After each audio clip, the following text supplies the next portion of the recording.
বিসমিল্লাহির রহমানির রহিম। সংগ্রামী সকল ফেসবুক ভাই বোন বন্ধু, বাংলাদেশের বাইরে যে যেখান থেকেই এই ভিডিওটি দেখবেন, আমার পক্ষ থেকে জানাই আপনাদের সংগ্রামী সালাম, আসসালামু আলাইকুম। সংগ্রামী উপস্থিতি, আমি যে সমসাময়িক বিষয়গুলো আপনাদের সামনে তুলে ধরি, এটা নিয়মিত কিন্তু তুলে ধরি। তো সেই জায়গা থেকে আমার এই কথাগুলো কে মানে পক্ষে যায়, কারো বিপক্ষে যায়, যেতে পারে। কারণ আমি মানুষ, আমি এই মানে দুদুল্যমান অবস্থায় থাকতে পারি না। আপনাকে একটা সাইড পরিষ্কারভাবে বেছে নিতে হবে। আপনি সৎ নাকি অসৎ। আপনি যদি সৎ হয়ে থাকেন, তাহলে সৎ আপনার মানে সৎকে পক্ষে রেখে সৎ বুকে ধারণ করে আপনাকে কথাবার্তা বলতে হবে। তো সেই জায়গা থেকে আমি এই যে 5 তারিখের পরের থেকে যে আওয়ামী লীগ পালিয়ে যাওয়ার পরে নতুন নেতৃত্বে আসার যে সম্ভাবনাতে অনেক মানে লোকগুলো জালিয়াতি করে, চিটারি করে, বাটপারি করে তারা কিন্তু আবারও আগে আসার চেষ্টা করছেন। তো এটা তো অসৎ মনের একটি মানুষ।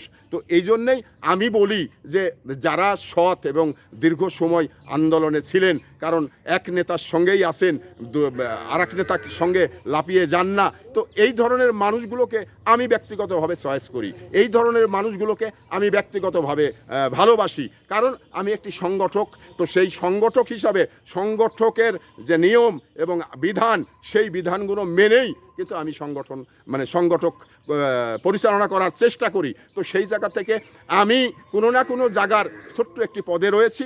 তো সেই জায়গা থেকে আমি চেষ্টা করি সৎ মানুষকে এবং ত্যাগী মানুষকে আগে জায়গা দেওয়ার।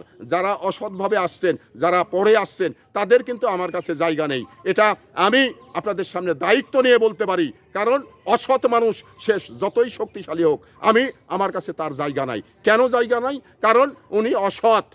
আবারও যে আমার সঙ্গে অসৎ আচরণ করবে না, এটা এমন কিছু বলা যাবে না। তো ওই জন্যেই বাবা, তুমি তোমার মতো দূরে থাকো, আমার কাছে তোমার জায়গা নেই। আমার কাছে আসতে হলে সৎ মনের মানুষ, যারা ত্যাগী, তারাই আসবে। বাদ বাকি অনুপ্রবেশকারী আমার কাছে আসার সুযোগ নেই। আগামীতেও কখনো আমি স্পেস দিব না। এটাই আমার চ্যালেঞ্জ।